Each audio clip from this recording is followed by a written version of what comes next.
Hey, what's going on, gang? Nate on the Stone here. Welcome back to my channel and to Rolling Stone number 106, which is actually a blessing because I never would have thought we would actually reach this number, especially recently when the recording and the uploading schedule around here has not been up to par and has not been at all what I would wish it to be because something called life keeps getting in the way. But hope that you are doing well. It's good to be back here, gang, and hope that you're going to have a great weekend. And it's going to be a great weekend because that's basically the only choice that we have. We have to make the time that we have here on Earth great in some way, manner, or form because it sure as heck isn't going to be great on its own. And the stories that we're going to be covering today are unfortunately further proof of that truism. And now I've probably depressed everyone and everyone is clicking off this video and is going to see what, I don't know, Razorfist or someone else, someone with a little bit more pep has to say about the current state of the world. But to start, as we always do, the big news this week, gang, was that Texas managed to pull off what is honestly a minor miracle. Texas managed to pass one of the strongest pro-life laws in the country. It is one of those heartbeat bills, which says, basically, when you cut through all the legalese, that as soon as a heartbeat becomes detectable in an unborn baby, then it will be against the law to actually abort that baby. That baby will have the full protection of the United States laws, the United States government. Actually, I should say the Texas government, because the United States government, as it currently is not in the business of protecting babies. They're perfectly in the business of protecting criminals and of protecting child abusers, but not of actually protecting children. Just another reason why we live in an Alice in Wonderland world. But Texas actually managed to pass this bill into a law. So that is now the law in Texas. Since most heartbeats are detected 6 weeks after conception, it basically means that abortion after 6 weeks pregnancy is going to be illegal, which is wonderful news for all reasonable, level-headed, and objectively seeing people. All good people, I might say, are happy about this. So, of course, you know that the left has been gnashing its teeth and pulling out its collective hair over this bill. They are furious. In that way, the left is, in a sense, much like spoiled children.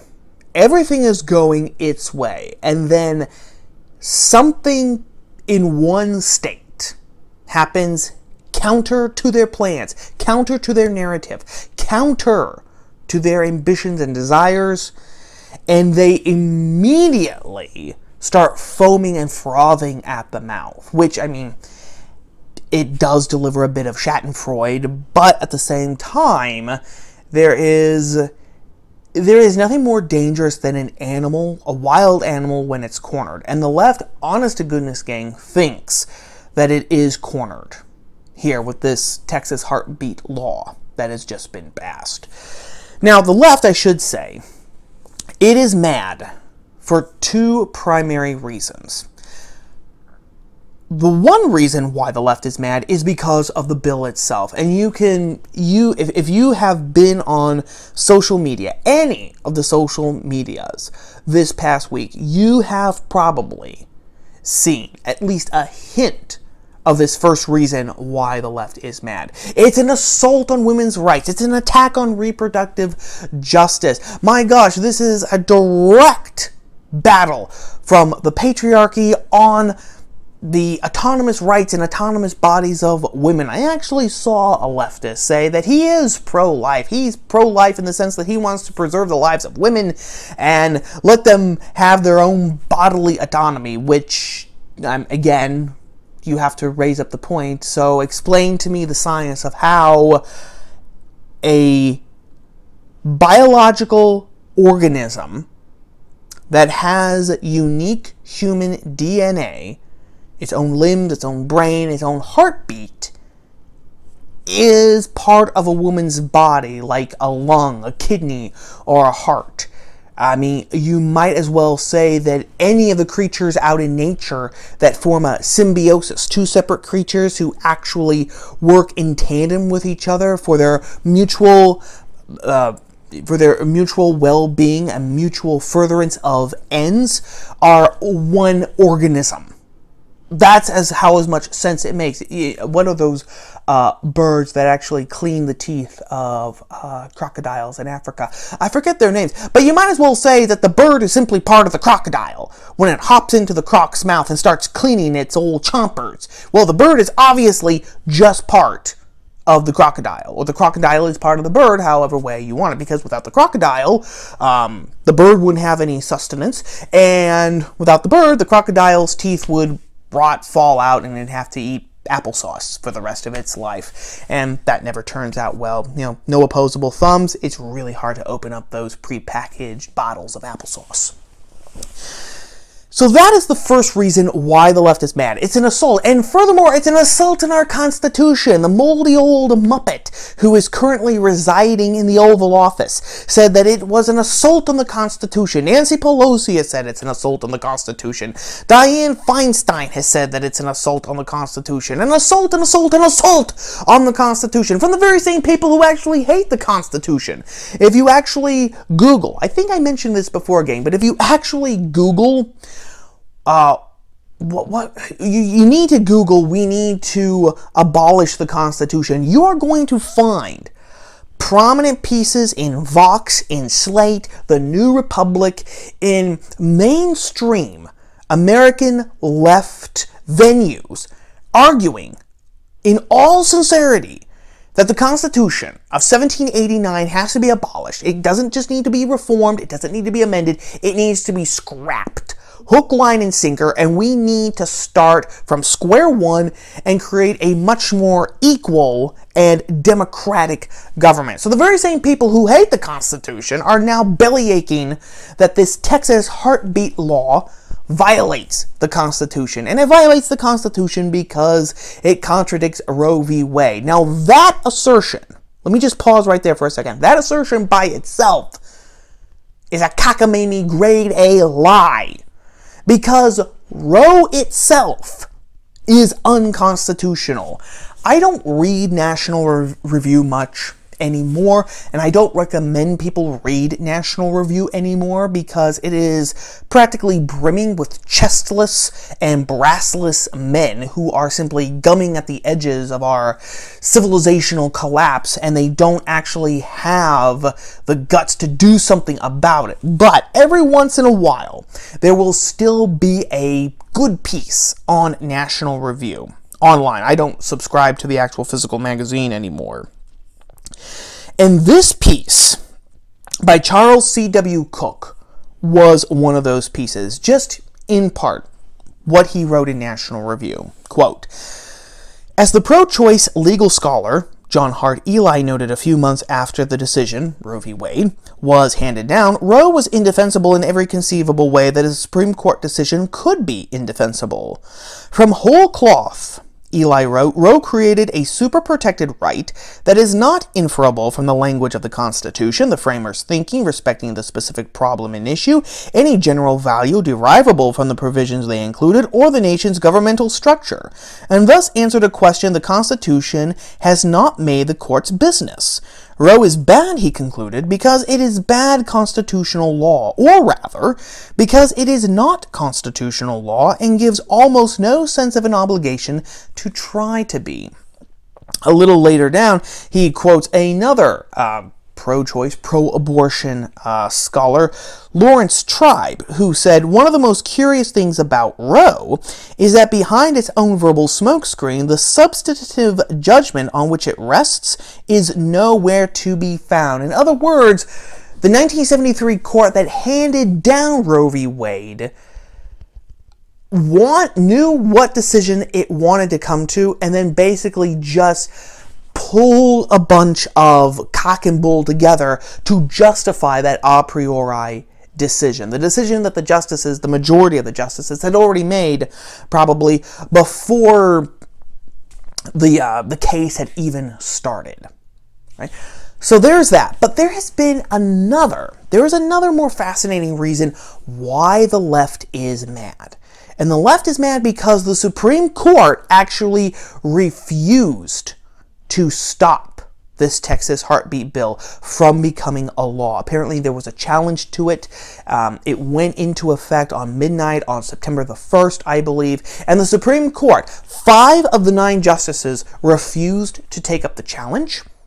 And so, that is why the heartbeat bill was allowed to become a law in Texas. And the left, even more than the usual cockamamie business about it being an assault on women's rights, an assault on the Constitution, and just the first step to abolishing Roe v. Wade itself, the left is furious that the Supreme Court did nothing. It actually had the brass. Might not have the brass to do something positive, but at least it had the brass to do nothing and allow something good to actually come about because of that inaction. And the left is furious about it. And in fact, that has led to a fascinating and a very illuminating, not even an argument, but a stance, I will say, on the left. And the stance is this. A 5-4 majority on the court, which was appointed by presidents who did not win the popular vote, and then confirmed by a majority of senators who do not represent a majority of Americans, allowed the Texas heartbeat bill to become a law. Meaning that this is not just an assault on quote-unquote women's rights or quote-unquote reproductive justice, that horrible 1984 euphemism. But this is an assault on democracy itself.